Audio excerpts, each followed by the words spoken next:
foram embora, o sonho que se perdeu, o que era festa e agora é luto do que já morreu. Não podes pensar que esse é o teu fim, não é o que Deus planejou. Levante-se do chão, erga um clamor, restitui. Eu quero de volta o que é meu, sabe, enquanto eu aceito minha dor. Restitui, me leva nas águas tranquilas, lava-me, Senhor, e refrigera minha alma. Restitui, eu quero de volta o que é meu, sara-me, enquanto eu aceite minha dor. Restitui, me leva nas águas tranquilas, lava-me, Senhor, e refrigera minha alma. E os planos que roubado foi, não poderá se comparar. E o Senhor tem preparado a nova dele que clama. Creia, porque o poder de um clamor pode ressuscitar.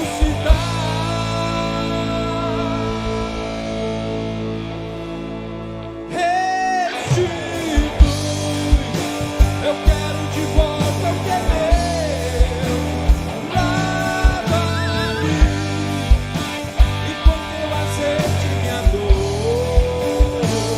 Restitui, e leva-me às águas tranquilas, lava-me, Senhor, e refrigera minha alma. Restitui, Senhor, restitui.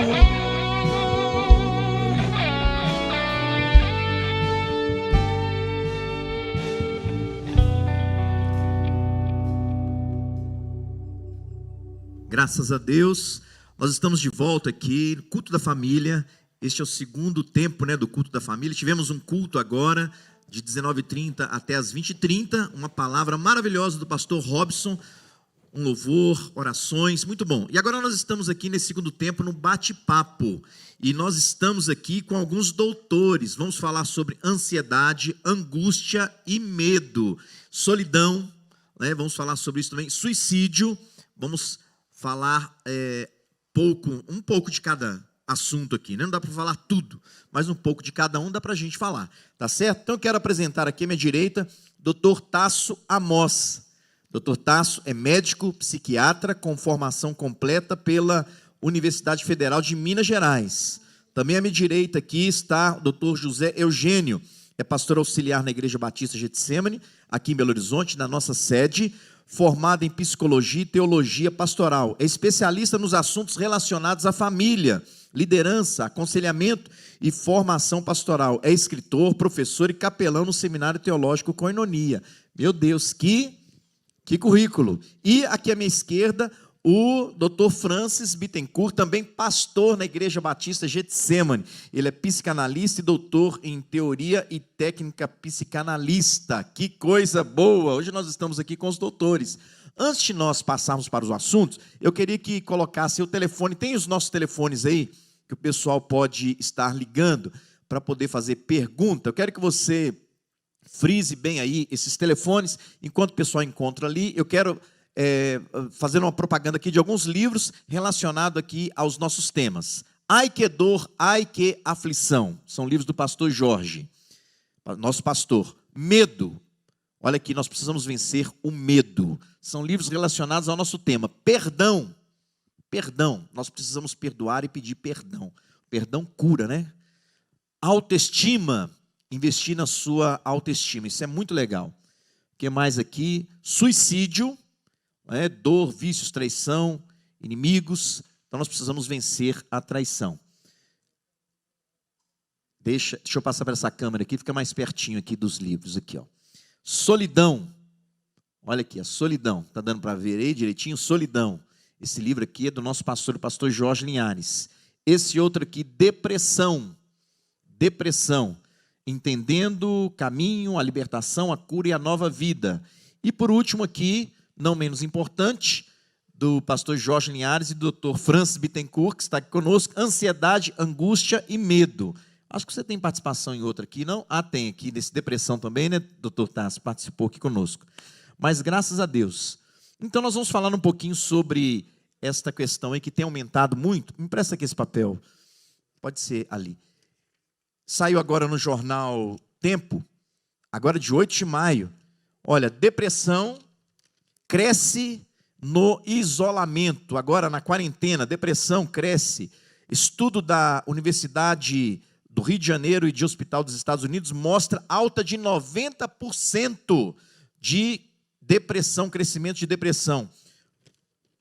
O levantamento revelou que casos de ansiedade e estresse mais do que dobraram, enquanto os de depressão aumentaram 90%. A pesquisa revela que as mulheres são mais propensas a sofrer com ansiedade e depressão durante a epidemia. Olha, as mulheres aí são ansiosas, as mulheres são ansiosas. Meu Deus, em especial as que continuam trabalhando, porque se sentem ainda mais sobrecarregadas, porque tem que trabalhar, tem filhos, tem o marido, tem a casa. Alimentação desregrada, doenças preexistentes e a necessidade de sair de casa para trabalhar. Tem mais dados aqui, olha. A Universidade do Rio de Janeiro, esse hospital, o percentual de pessoas que relataram sintomas de estresse agudo na primeira etapa da coleta de dados, entre 20 a 25 de março, foi de 6,9% para 9,7% na segunda rodada, de 15 a 20 de abril. Entre os casos de depressão, o salto de 4,2% para 8%. A crise aguda de ansiedade pulou de 8,7% para 14,9%. E eu quero perguntar aqui para os doutores, eles darem uma pequena palavra. Isso confirma? Vou começar aqui com o doutor Tasso. Confirma, doutor Tasso, que é psiquiatra, o pessoal tem buscado mais sobre depressão, sobre ansiedade. Como é que tem sido isso aí, esses dados aí nos seus gabinetes? A ansiedade, depressão, angústia, são sintomas de doenças que já afetavam a população de uma maneira importante. Inclusive, já são a maior causa de incapacitação para o trabalho há algum tempo. Mas por causa da pandemia, mas não especificamente pelo isolamento, né? O senhor leu uma estatística interessante. Às vezes, a sobrecarga de trabalho. Tem mãe que está dando aula para criança, tem pai que está dando aula para criança, trabalhando e ainda convivendo com ameaça de emprego, né? De desemprego. Então, não é só a questão de ficar mais sozinho, né? A pandemia trouxe para cada indivíduo um estresse muito particular. Trouxe mais trabalho, né? Parece que nós estamos de quarentena, mas o pessoal está trabalhando mais. Está fazendo muito mais, né? Por exemplo, a mulher que não cozinhava está cozinhando muito mais, está cuidando dos filhos muito mais, atenção para o marido e outras coisas mais. E o doutor Eugênio aqui, o que você tem a dizer sobre isso? Boa noite, graça e paz, né? Boa noite também aos telespectadores. Não só a solidão já era um problema crônico, né, na nossa sociedade, mas a depressão também. O que tem verificado aí no atendimento, no consultório, é um aumento maior fruto do desgaste. Porque o confinamento, né, ele vai atacar aí a agressividade, a irritabilidade, ele vai trazer um desgaste no relacionamento. Se o relacionamento está desgastado, obviamente, ele vai entrar em colapso, né? Então, nós já temos uma sociedade moderna saturada, com uma instabilidade emocional. Então, a depressão já era com um fator, né, de saúde mental, assim como a solidão, assim como o suicídio, já era. Então, como nós tivemos aí um confinamento, e essa palavra confinamento ela já mexe com a gente, né, ter o mesmo fim, né? Então, essas pessoas que você está tendo esse confinamento ali, ele pode provocar ali em você uma reação, ou agressiva, ou de irritabilidade, né? Então, o que mais chegou para mim, não sei para os outros doutores, foi a questão da angústia. Angústia. A angústia, ela é campeã de audiência aí no confinamento, para além aí da dificuldade respiratória, né? Deixa eu perguntar aqui para o doutor Franz, angústia. O que é angústia, doutor Franz? Quando a gente fala assim, angústia, o doutor Eugênio falou assim, a angústia aumentou. Né? O que é angústia? O que significa isso? Bom, boa noite, graça e paz. É interessante, pastor Daniel, essa questão do aumento da angústia, esse sentimento de aniquilamento, esse sentimento que muitas vezes nós chamamos no campo da psicanálise como inominável, porque a pessoa de fato não tem como descrevê-la, é uma coisa que se sente e não se explica, e que causa uma dor muito grande. E nós sabemos, né, por esse campo, né, por essa ótica psicodinâmica, que por detrás da ansiedade, principalmente essa ansiedade em níveis patológicos, nós temos uma angústia de desamparo e uma angústia de castração muito grande, já às vezes com predisposições desde a formação da personalidade, de forma que, se nós temos uma ansiedade, né, sendo causada por esse tipo de angústia, já era de se esperar, não minimizando, né, não querendo dizer que era algo que nós gostaríamos que acontecesse, não é isso, mas dizendo assim, já era de se esperar que o nível de transtorno de ansiedade e o nível de transtornos depressivos fosse aumentar com essa situação agora. É verdade. E aí, doutor Tasso, e tem remédio essa pessoa angustiada, pessoa diz que não tem dor, não tem, é um negócio na alma lá dentro que não sai, e a pessoa fica sem saber o que fazer, abafada. Tem remédio para esse negócio? Tem remédio, tem tratamento. Aqui, como nós somos cristãos, a gente está com o médico dos médicos, né, que eu acho que o grande aliviador da angústia, que é o Espírito Santo, mas tem tratamento, sim. Quando a gente reconhece que essa angústia é mais do que um sintoma passageiro, uma condição que é compatível com o nível de estresse, quando é uma doença, a gente medica, sim, encaminha para uma terapia, para uma análise. É contexto de tratamento quando a angústia é consumidora, né? Quando ela dura vários dias, quando ela vem acompanhada de outros sintomas físicos e psiquiátricos, né? Legal. Então vamos aqui. Pode falar. Posso só falar uma coisa aí? Então, nós precisamos entender e reconhecer o nível para entendermos se é normal ou se não é. Porque tem um nível de ansiedade que é normal, tem um nível de medo que é normal, tem um nível de ansiedade que é normal também. Então, a gente tem que falar de níveis, tá?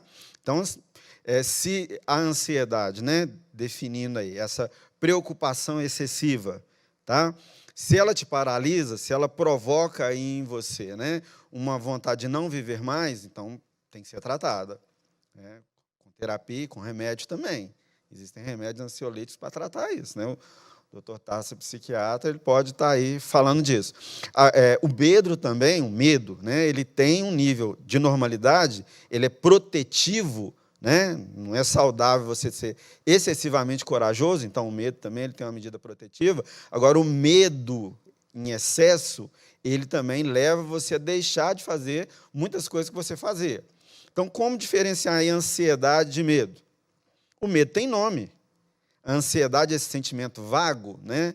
Esse sentimento que brota no peito, aí o senhor começou a falar, né? Que a gente não mensura de onde está vindo, mas o medo não. O medo a gente sabe de onde está vindo. O medo tem nome, tem medo de cachorro, tem medo de ficar sozinho. A pessoa dá nome ao medo. A ansiedade não.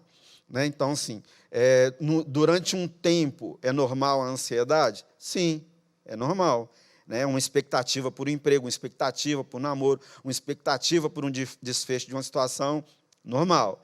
Se essa ansiedade passa além da normalidade, então ela vai travando a vida. A pessoa vai não querendo ou não vai conseguindo fazer as coisas. E aí ela precisa ser medicada, aí ela precisa ser tratada.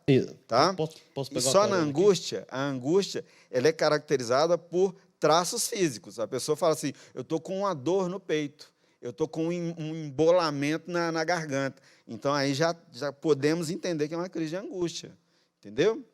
Então, isso, para a gente, nós sabemos. Nós aqui sabemos. Estou falando isso para o leigo, entender, porque muitas vezes a pessoa fala, isso é frescura. Não é uma frescura. Existe, é real, né? E tem níveis de graduação. E nós Mas nem não fala tudo, não. E nós nem chegamos na Vamos síndrome devagar. do pânico. Vamos deixar a síndrome do pânico para o final. O que o doutor Franz gostaria de falar?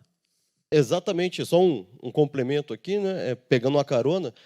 É importante essa diferenciação, porque a angústia é uma coisa inominável, diferente do medo que você tem um objeto, né? Agora, todas duas, elas têm níveis, né? E esses níveis que o doutor José Eugênio estava dizendo, né, caracterizado ali pelo comprometimento da capacidade laboral, enfim, né, capacidade de trabalho, de resolução da vida, leva do normal ao estado patológico. Então, diante de uma situação de medo, se instaura a ansiedade. Você vai atravessar uma rua, você é assaltado, de repente, alguém coloca uma arma na sua cabeça, você vai ter taquicardia, você vai ter sudorese, vai começar a suar frio, o coração vai disparar, vai ter sensação de formigamento. Tudo isso é uma reação te preparando para enfrentamento ou para fuga. Isso aí é normal. E quando chega a níveis patológicos, você tem os mesmos disparos sem o ladrão, sem o princípio causal, não tem nenhum fator, sem o fato desencadeante daquele tipo de reação. Só cortar vocês aqui. Tem o telefone, os nossos telefones aí, gente? Conseguiram achar aí? Olha aí. Tá vendo esse telefone na sua tela aí, no seu computador, na tela da sua televisão, canal 6 da NET, no YouTube, Instagram, Família Jet. Eu quero que você fotografe esse telefone aí, são os nossos WhatsApps, para você enviar a sua pergunta, a sua dúvida, tá certo? Então você vai fazer agora, vai enviar para a gente uma pergunta, e aí nós vamos transferir para cá. Se você também está no YouTube, você pode fazer pelo YouTube mesmo, e chega aqui para a gente. Não precisa nem ir no WhatsApp, mas se você pode ir no WhatsApp, é até mais rápido para a gente. Olha aqui a primeira pergunta. O que é recomendável para uma pessoa que está tendo uma crise de ansiedade? Existe alguma técnica ou alguma dica vocês podem dar, né, o que é recomendável para uma pessoa que está tendo uma crise? Doutor Eugênio, o que você falaria para essa pessoa que está tendo uma crise de ansiedade? Ela leva a uma dificuldade de respirar. Respirar. Então, primeira coisa, respirar, aquela respiração holotrópica, fecha os olhos, né, encontra uma posição boa, confortável, lá da yoga. E aí respira. Inspira pelo nariz, solta pela boca. Isso seguidamente, repetidamente, até acalmar, até o sangue voltar aos níveis aí de fluidez normal e sem precisar de remédio, né? Porque se a crise for aguda, precisa da medicação, aí é o doutor Tasso aqui que pode falar melhor. O que é crise aguda? Para o doutor Tasso, a pessoa chega lá, crise aguda e precisa de ansiedade aguda? Será que é isso? Aquela ansiedade cresceu, aquela ansiedade, a pessoa não conseguiu retê-la, né? E aí não adianta mais, ela tem que ir para o remédio? Necessariamente não, né? Tem protocolos diversos, mas se a gente considerar que a crise é de leve, principalmente de leve a moderado, a gente evita o medicamento a longo prazo, às vezes usa um sintomático que seja mais rápido, já que a doença é mais aguda, não está instalado um processo como uma depressão, mas essencialmente uma terapia, uma mudança de estilo de vida. Normalmente a pessoa que está com sintomas ansiosos, ela tem uma explicação, mesmo que não seja de imediato. E se ela organizar melhor a vida dela, se ela conseguir ter um esquema de relaxamento, se ela antecipar a ansiedade, que é melhor ainda, melhor do que na hora, se conseguir evitar a crise, né? Sabendo que ela pode acontecer no contexto de trabalho, ou que está acontecendo num estresse com o esposo, criação de filhos. Se de manhã a pessoa já se preparar, ter uma agenda legal, em que ela se alimente adequadamente, que ela consiga cuidar do seu corpo, ela não vai conseguir fazer uma caminhada por causa da pandemia, mas ela faz um alongamento em casa, uma técnica de relaxamento. Então dá para evitar. Agudo para psiquiatra significa que de início mais súbito, não quer dizer que seja mais grave. Se ela for bem acolhida, se o terapeuta souber manejar aquilo, talvez nem precise de medicamento, né? Talvez nem precise, né? É importante falar aí, pastor, só interrompendo, que aquela pessoa que consegue entender o sinal que antecede a crise da ansiedade, ela consegue dominar essa ansiedade. Porque a ansiedade ela tem um gatilho. E esse gatilho ele é comportamental. É o comportamento. Tá? Então, se a pessoa consegue entender isso, ela consegue dominar com respiração, com técnica de relaxamento. Tá? Tem muitas pessoas que têm aquele preconceito de eu vou no psiquiatra, vou tomar remédio, eu estou doido, eu sou doido, para que eu preciso tomar um remédio? Né? Se eu for lá, o pessoal vai achar que eu sou doido e tal. Então, assim, existe ainda esse preconceito? Existe? Existe sim. Né? Eu atendo mais ou menos, vamos pegar 100 pessoas por mês, o que eles chamam de doido, que seria o psicótico, né? O indivíduo com esquizofrenia, deve ser 1%, 2%. Então, o psiquiatra, provavelmente os psicólogos, os psicanalistas atendem menos ainda. Né? O preconceito é compreensível pelo fato da pessoa não entender bem saúde mental. A gente não aprende na escola o que é saúde, o que é doença mental. A gente é acometido e, de repente, tem que aprender a lidar com aquele sintoma.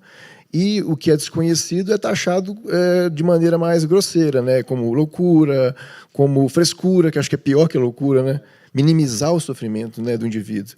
Então, se a pessoa tiver a sabedoria de buscar ajuda, se ela tiver a humildade de entender que o cérebro pode adoecer, né, que não é uma frescura, que aquilo tem recurso psicológico e psiquiátrico, ela pode se dar muito bem com o tratamento e ficar livre dos sintomas e se fortalecer para nunca mais tê-los. Por que eu estou fazendo essa pergunta?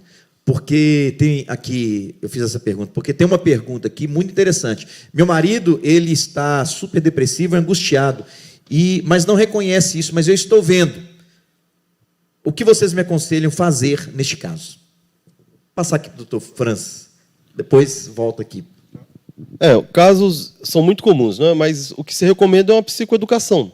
Não tem outra saída de fazer uma abordagem de um paciente, né? Eu acredito que em qualquer uma das áreas do saber, do psique, em que o paciente não esteja inteiramente envolvido, comprometido com esse tipo de tratamento. Então, é necessário que ele, primeiro, tenha conhecimento do que se passa com ele, entenda todo um processo, porque muitas vezes é essa rotulação social que faz com que ele, de início, rejeite a ideia de estar precisando de ajuda ou de estar sofrendo de alguma maneira.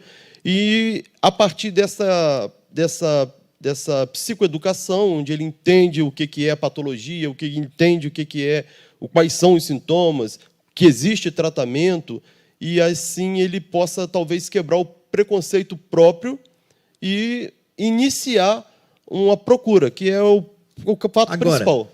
E se a pessoa, doutor Eugênio, se a pessoa ela não reconhece isso, não vê essa patologia, e ela não quer, e a outra pessoa, como essa mulher aqui, ela está vendo o negócio deteriorando. O que eu faço? Eu aplico uma injeção nele, desmaio, levo ele para o médico? A força? O que eu faço nesse caso? Socorro! Né?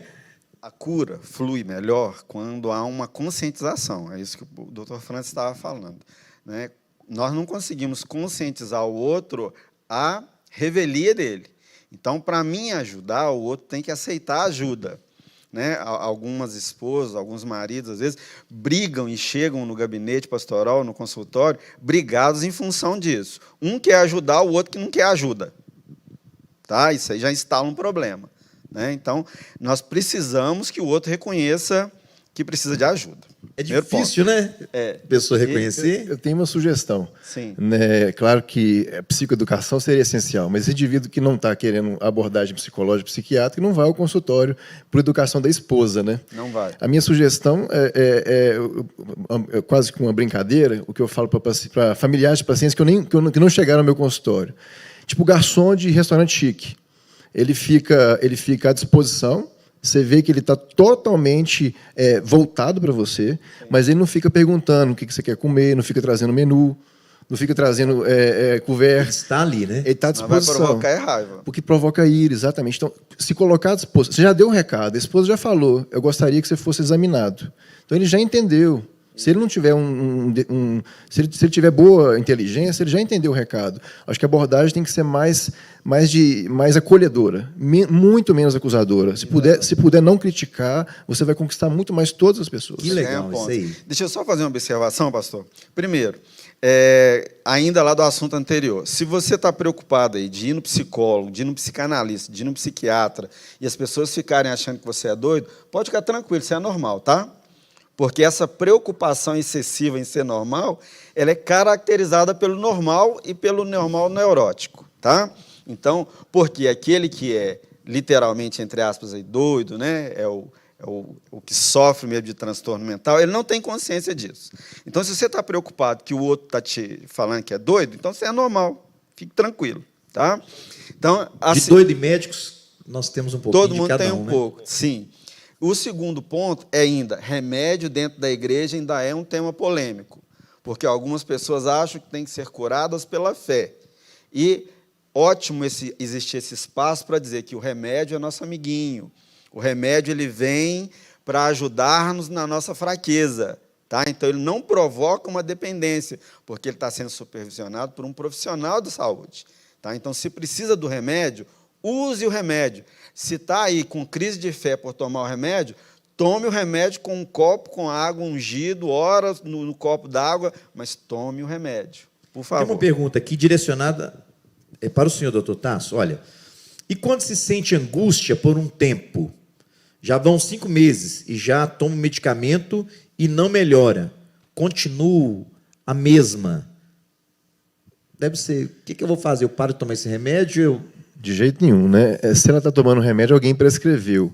Pode ser que ela não fez a parte dela, né? Como eu falei, da mudança de comportamento, de postura. Pode ser que o fator estressor é muito importante, ela não conseguiu solucioná-lo, às vezes não tem nem solução, é uma doença na família mais grave. E pode ser que ela não esteja fazendo o pacote completo, né? Além do engajamento dela, uma terapia, uma atividade física. Fica mais difícil a pessoa melhorar com um único recurso. Né? A gente tem que trazer assim, tudo que é de proteção, tudo que é de suporte, para a pessoa recuperar mais rápido. Talvez falte ajuste no medicamento. Vamos supor, às vezes está tomando uma gota de um remédio que precisa de 100.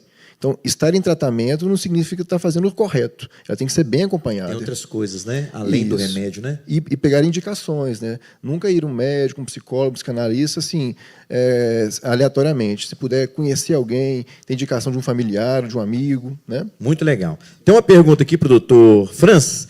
Depois de uma cirurgia de aneurisma, fiquei com síndrome do pânico, ansiedade e uma terrível angústia. Existe depressão pós...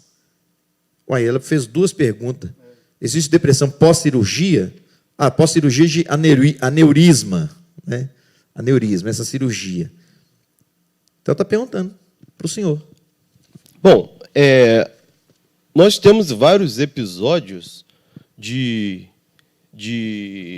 que a gente chama de estresse pós-traumático, né, que desencadeiam princípios neuróticos, né, e dentre deles nós temos aí transtornos de ansiedade.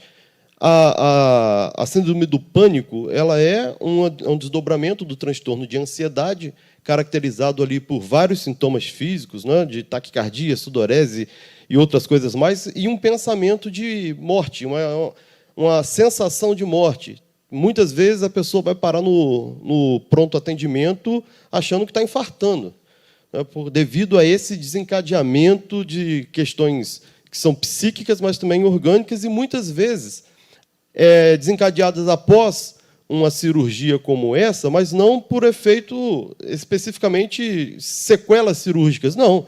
Talvez pela própria experiência traumática do medo da morte, vivenciar isso ou encarar isso de uma maneira muito próxima, né? Acreditar que tem uma cirurgia vai fazer com que ele passe muito próximo da morte. Ele desenvolve uma crença em cima de uma situação dessa e se aproxima desse tema de morte, criando, sim, uma ansiedade que, crescendo, chega a nível de transtornos de ansiedade e pode desencadear nessa forma de transtorno do pânico. Nós podemos dividir assim, genericamente de 2 formas. Tá? Uma depressão ela é endógena, ela é estrutural, e a outra ela é reativa.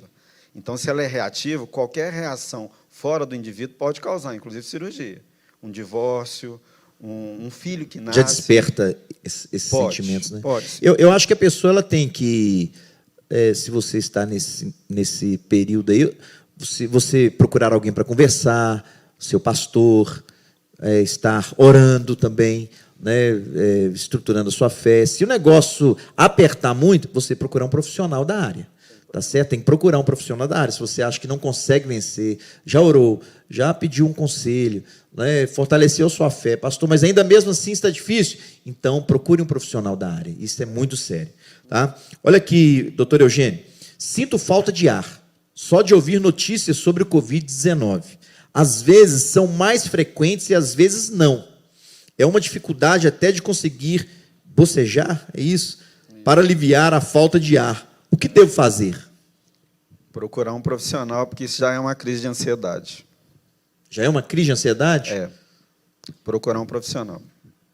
Inclusive, Desligar a televisão também, né? Desligar a televisão, Toda né? vez que houve a notícia, mais do mesmo, né? Parece que a pessoa, Mas quem está assim, ele procura notícia. ela procura notícia, ela quer se penalizar, né? A Rede Globo, ela não entra forçadamente na casa de ninguém. Você tem que ligar a televisão. Tem que ligar. Então, nesse quadro, a pessoa procura notícia ruim. E tem gente que gosta de levar notícia ruim. Então, por isso que eu já estou dizendo direto, procure um profissional. Procura um Porque profissional. se a situação, o fato, já está desencadeando aí, dificuldade de respirar, sudorese, etc., já são sintomas, tá, reativos de uma ansiedade. Tá certo. A gente não pode sair correndo hoje, não pode fazer exercício físico, vai ali na Se sair Pampulha, correndo é guarda medo. municipal, prende a gente. Não pode. É. Hoje tá, Olha essa aqui, gente, estamos olha. limitados. Meu marido está com depressão e tomando medicamento, só que ele acabou se envolvendo com drogas. Estou muito triste com isso. Tem alguma sugestão para essa mulher aqui? Quem quer falar sobre isso aqui? Meu marido está em depressão, tomando remédio, medicamento e agora se envolveu com drogas. Estou muito triste. Alguma sugestão para ela? O agora se envolveu é complicado, sabe por quê? Porque toda forma, né, do ponto de vista psicanalítico, né, isso é uma fuga. Tá? Viu um problema, viu uma dificuldade, foge. Pode ser uma bebida, pode ser um cigarro. Que tipo de droga que é essa? Tá? Nós temos que ver que droga que é essa e como está sendo usado para poder fugir dessa situação de gravidade. E se é realmente agora que foi o uso e se não teve nenhum episódio anterior. Normalmente, quando nós temos um quadro aí de isolamento, as pessoas procuram uma válvula de escape. E se essa válvula de escape é a droga, é um problema terrível que se instalou.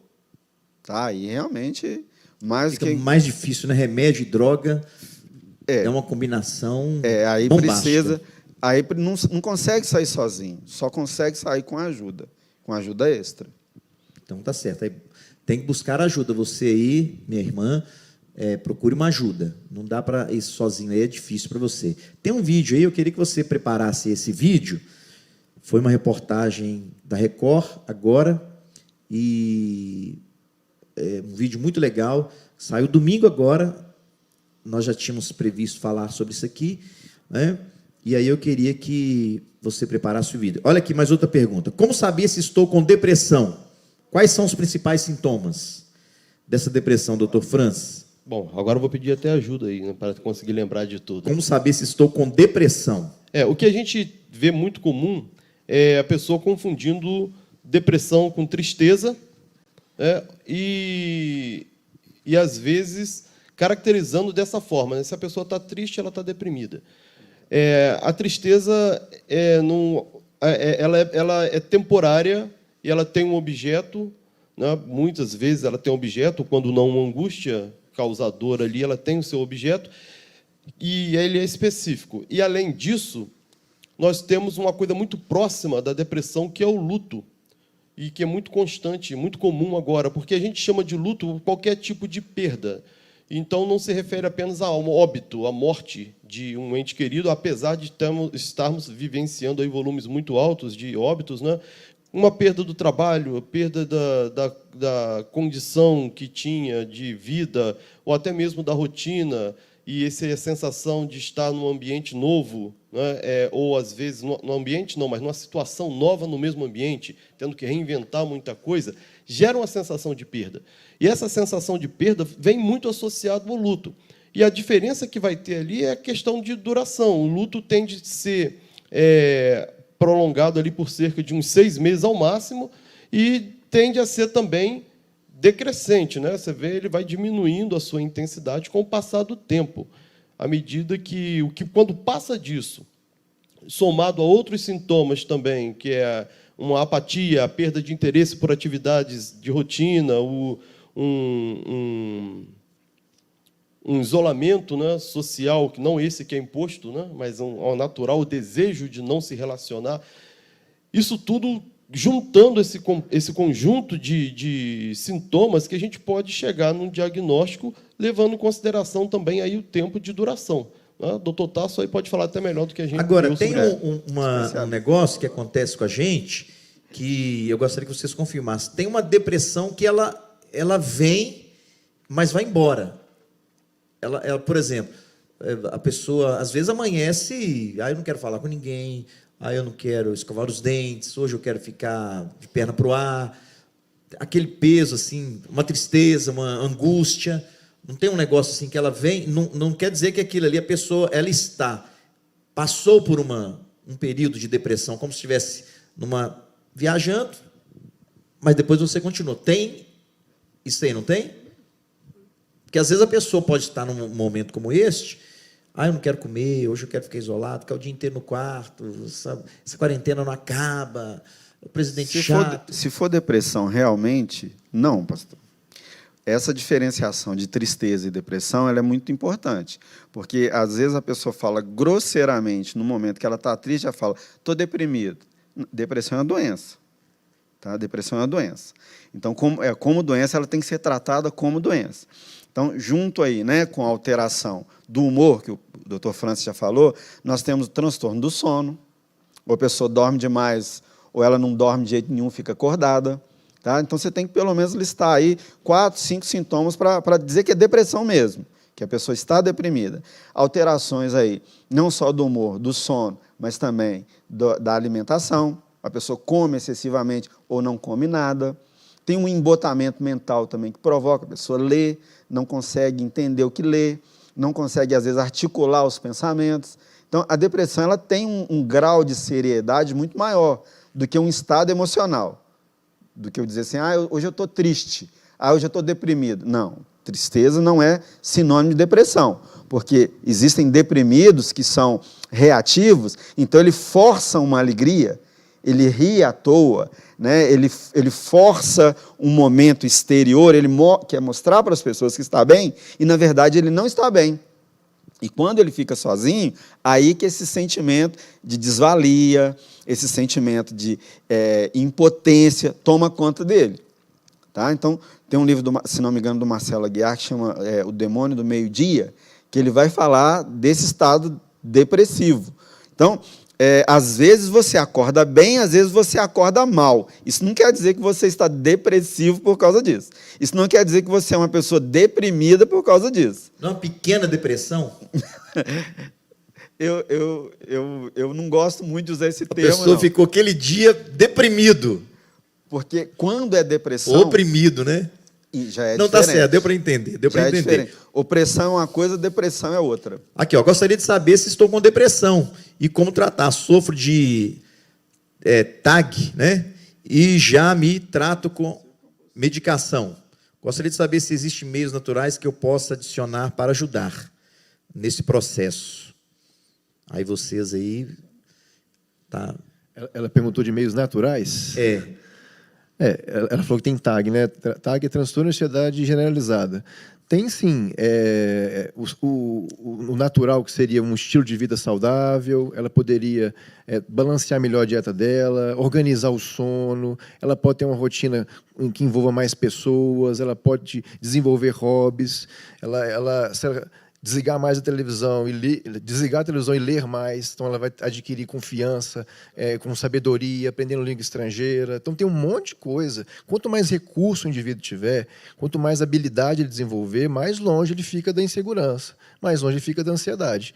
Mas se mesmo fazendo todo o esforço, ele continua ou ela continua com algum sintoma, vale a pena procurar ajuda médica ou psicológica. Vamos passar esse filme, então, só para a gente dar uma descansada, essa reportagem. O vídeo está aí? Está pronto esse vídeo? Pode, se estiver pronto, pode passar. Tem alguém ali para diminuir as luzes? O coronavírus tem afetado a saúde mental de muita gente, isso ao redor do mundo, né? Pois é, no Brasil, os diferentes sintomas causados por medo e ansiedade diante aí da pandemia fizeram aumentar Não, então a deixa para busca passar por depois. Eu estou vendo que o tratamento. som ficou baixo. Deixa eles arrumarem ali na mesa primeiro, para a gente poder... Senão fica baixo. Vou passar aqui para uma pergunta, até eles arrumarem ali a mesa. Ali. Estou com muito medo de perder o emprego, medo de ser contaminado com Covid-19, medo de passar fome, medo de tudo. O que é que eu faço para perder esse medo? Os medos são reais, tudo isso aí é real. O medo de ser contaminado pelo Covid, que é uma doença respiratória. E se já é alguém que tem problema respiratório, é bom ele ter medo mesmo. É bom lavar as mãos, é bom tomar medidas profiláticas, né? Usar máscara e etc, etc, etc. Foi o que eu disse. O medo ele é saudável quando você reconhece o objeto, reconhece o perigo e tem medidas preventivas. Mas como é que esse medo... O que desencadeou esse medo? A pessoa já vinha com algum problema e aquele ali foi a gota d'água no copo, a pessoa... Esse medo surgiu de algum lugar. A percepção que a pessoa faz da realidade, ela é muito particular, ela é muito individual. Então, assim, algumas pessoas lidam com os mesmos fatores de formas diferentes, muito ligado à sua própria estrutura psicológica, né? Então, tem gente que, diante de um quadro pandêmico, que é um perigo real, né, como o doutor José Eugênio disse, é uma realidade. Nenhum desses medos que ele citou aí são fantasiosos. Eles são reais, estão aí. Uns vão ter uma reação, talvez até próxima de uma fobia, né, desenvolvida a partir daí, mas fora desse quadro é normal que a pessoa tenha medo, ela sinta esse medo, né? Agora, tem pessoas que já têm uma estrutura mais propensa a esse tipo de sentimento, de medo. Até porque ela foi já gerada dessa maneira, né, e ela tem no seu histórico algumas coisas que contribuem para isso, e ela chega, então, a desenvolver uma personalidade, vamos colocar entre aspas aqui, um pouco mais medrosa mesmo. Ela tem mais medo de arriscar muitas outras coisas. E, diante de um perigo real e eminente, esse medo vai ser aflorado. Legal. Doutor Eugênio, Essa reação da estrutura, que o doutor Francis falou, são pessoas mais emotivas, porque a depressão, a ansiedade, são características de pessoas mais emotivas, menos racionais, mais emotivas. Tá? Então, se você se impressiona com tudo, se você vê televisão, fica impressionado, se você vê um filme, chora, se alguém te conta um caso e você se abate, obviamente, essa pessoa está mais predisposta ao medo. Vamos recorrer ao conhecimento bíblico, né? A primeira sensação do homem pós-queda, lá em Gênesis 3, é medo. Quando vem a voz de Deus e Adão diz, tive medo e me escondi. Então, a sensação de medo do homem, ela não gosto dessa palavra inerente, não, porque nem todo homem é medroso, né? Mas nós vamos nos enfrentar com as nossas dificuldades. Podemos correr ou podemos ficar e avaliá-las. Mas esse medo vai ser presente na nossa vida. Jóia, o tempo passa, Jesus veio... A primeira carta de João, no capítulo 4, versículo 18 em diante, fala, o verdadeiro amor lança fora todo medo. Então, o medo também é uma sensação de falta de proteção. Então, nós temos que buscar nos proteger. E aí nós nos protegemos de várias maneiras. Tem proteção espiritual, tem proteção física, tem proteção social. Nós temos que estar protegidos, porque a proteção nos faz sermos assim... não corajosos excessivamente, mas termos reação para enfrentarmos aquilo que é dificuldade, aquilo que se transforma em medo na nossa vida. Agora, medo, em maior ou menor grau, todos nós vamos ter. Entendeu? Então, o que nós temos é que enfrentar o medo. uma dica importante para esse enfrentamento, né, seria, já conhecendo a própria estrutura e sabendo que tem um funcionamento dessa maneira, toma suas precauções para conseguir essa segurança, se sentir mais seguro e diminui o contato com esse tipo de informação. O risco principalmente, que é a medida de segurança. E como psicologicamente, quem tem esse tipo de estrutura tende a ter um vínculo assim com a vida, é melhor evitar, então, o excesso dessas informações, já que elas servem de gatilho para desencadear esse processo. Tenha, sim, a informação, busque a informação da fonte confiável, as fontes governamentais, e corta o contato com o restante. Tá certo, tá certo. Vamos, então, ver esse vídeo aqui. Deixa passar o vídeo. Está pronto aí? Pode soltar esse vídeo. Bom, vocês sabem que o medo de contrair o novo coronavírus tem afetado a saúde mental de muita gente, isso ao redor do mundo, né? Pois é, no Brasil, os diferentes sintomas causados por medo e ansiedade diante aí da pandemia fizeram aumentar a busca por tratamento. Quem nunca achou que estava com algum problema de saúde? Isso me deixa num estado de tensão constante, porque eu sempre espero que alguma coisa vai acontecer. Em momentos de medo e ansiedade, quem nunca se viu frente a frente com as reações do corpo? Eu tinha dor de cabeça, eu achava que eu podia ter alguma coisa na cabeça, né? Doía minha vista, eu achava que eu podia ter alguma coisa. O problema é quando esses sintomas são frequentes demais e passam a dominar a mente. A ansiedade e medo pode produzir vários transtornos, entre eles o transtorno da hipocondria. Para a medicina, a hipocondria é uma preocupação excessiva com o próprio estado de saúde, que pode levar a manifestações físicas de doenças específicas. A pessoa se volta para si mesmo à procura de sintomas que correspondam à possibilidade de uma doença.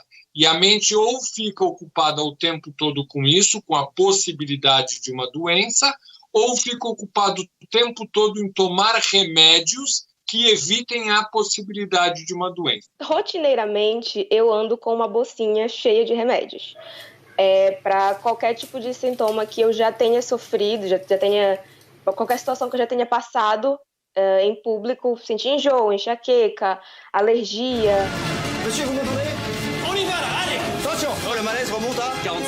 Personagens com esse distúrbio já foram retratados no cinema. No filme Supercondríaco, o fotógrafo Romain, interpretado pelo ator Danny Boone, é um hipocondríaco caricato. Pensa o tempo todo em doenças. Se no cinema o tom é de comédia, na vida real quem sofre com a hipocondria vive um drama. Primeiro, pelo preconceito social que existe, né? Quando você fala que você toma uma medicação porque você foi num psiquiatra ou você faz uma terapia, a ignorância das pessoas ainda é muito grande. Elas te tratam como se você fosse uma louca, uma doente e se afastam, né? Mas com o surgimento do novo coronavírus, o medo de adoecer já não é mais tão incomum assim. Até pessoas que nunca passaram por isso se veem agora pensando no pior.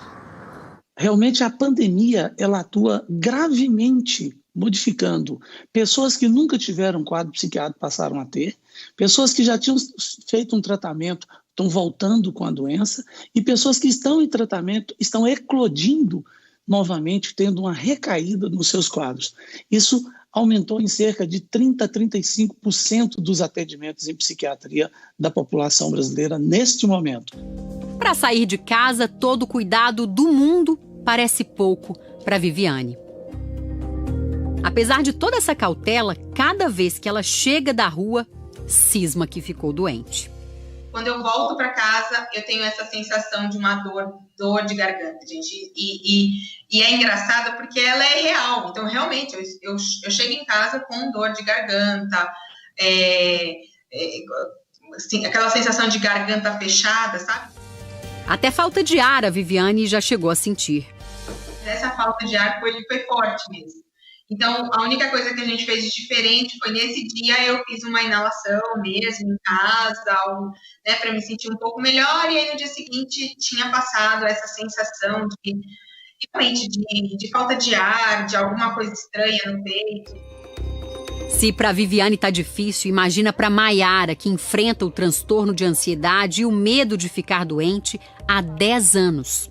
Eu tinha muitas crises de enxaqueca associada à ansiedade.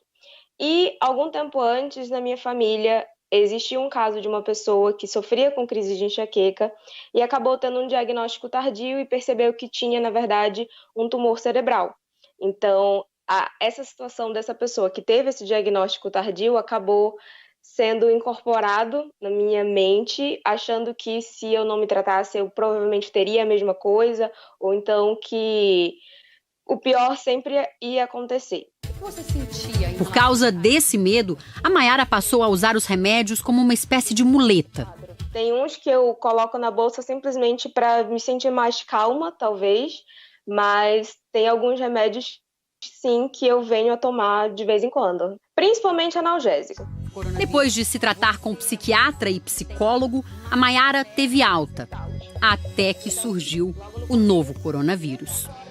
Eu fico num estado beirando pânico. Sinto taquicardia, me sinto totalmente nervosa. Qualquer pessoa que se aproxima de mim, eu fico muito, muito tensa.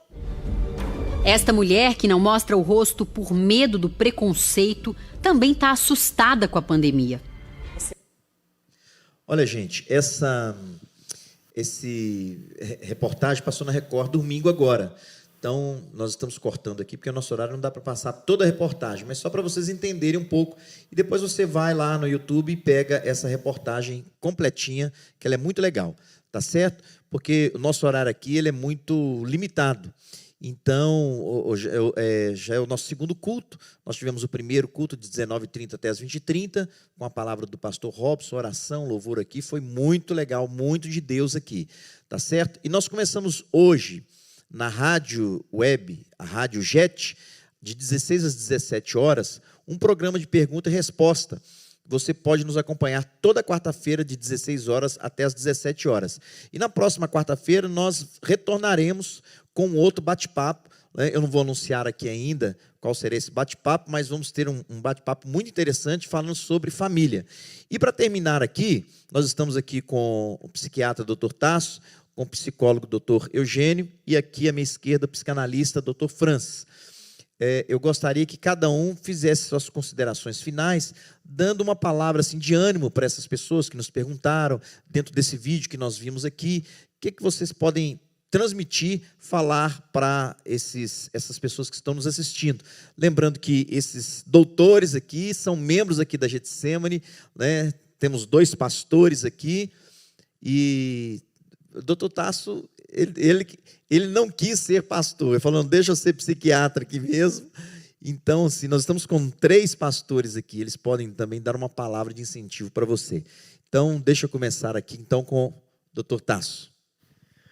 Bem, a minha palavra de incentivo, depois do tanto que a gente já falou sobre tratamento psicológico, psiquiátrico, minha palavra de incentivo é buscar a Deus, né? Ninguém fica sozinho e ninguém fica mal acompanhado quando está pertinho de Deus.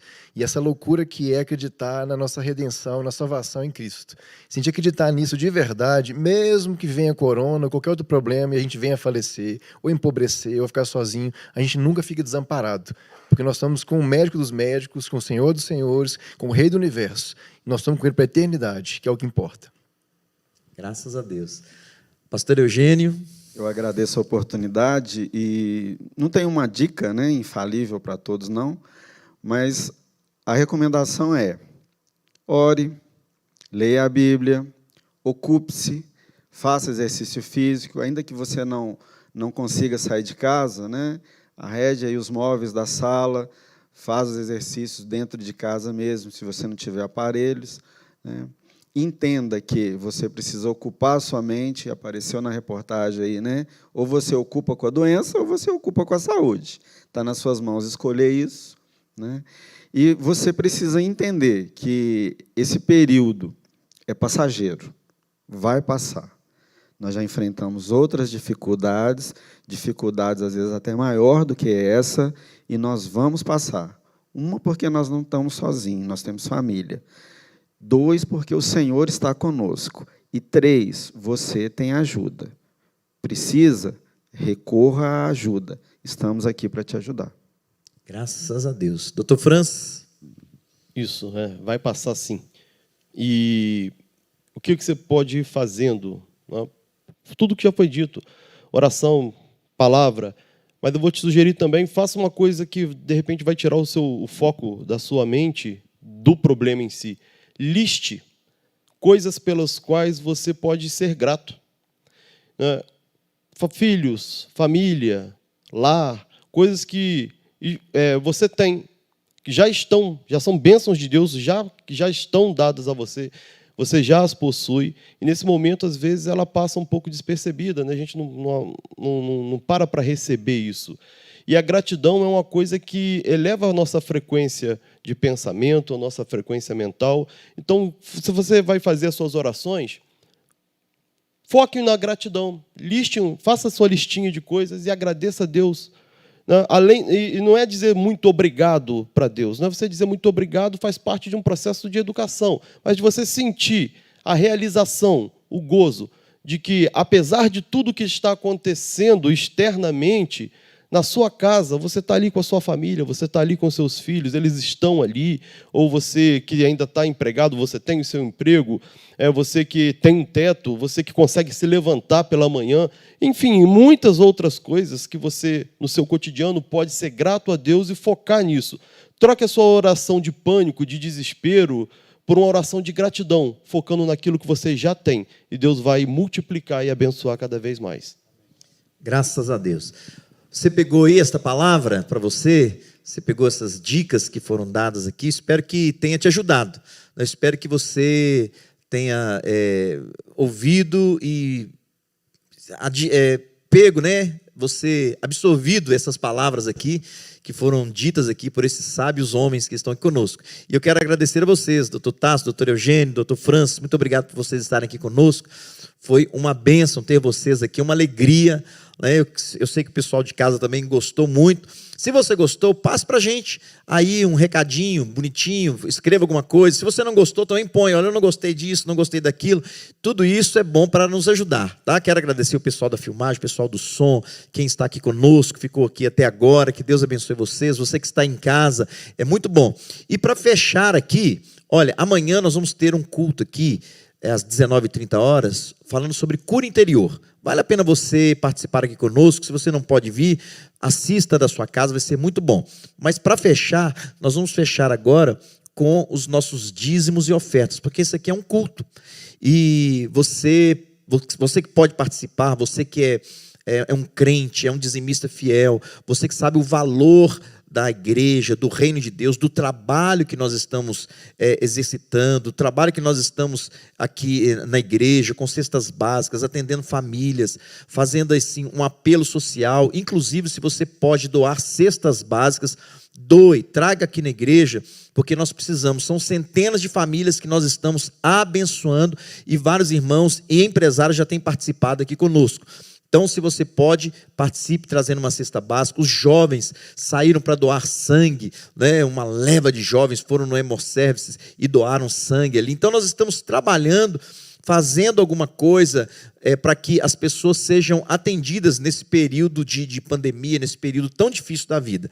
E este é um momento de oferta. Vai aparecer aí na nossa tela os números da nossa conta, tem aí o QR Code também que você pode colocar na sua câmera e aproximar-se da televisão, e você vai cair diretamente na nossa conta, numa das nossas contas, vai facilitar para você fazer a transferência. Se você pode, faça um DOC agora, coloque o seu dízimo, a sua oferta.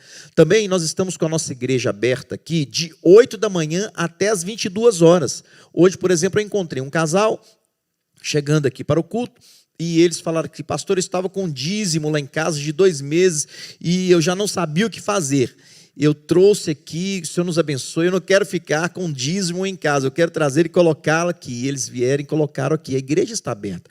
Não é? Se você tem seu dízimo aí, passa aqui. Às vezes você fica com aquele medo de se contaminar, né? Se você está se prevenindo, mas passa aqui bem rapidinho, tem sempre um pastor aqui para orar por você, para te abençoar, e você coloca o seu dízimo e a sua oferta.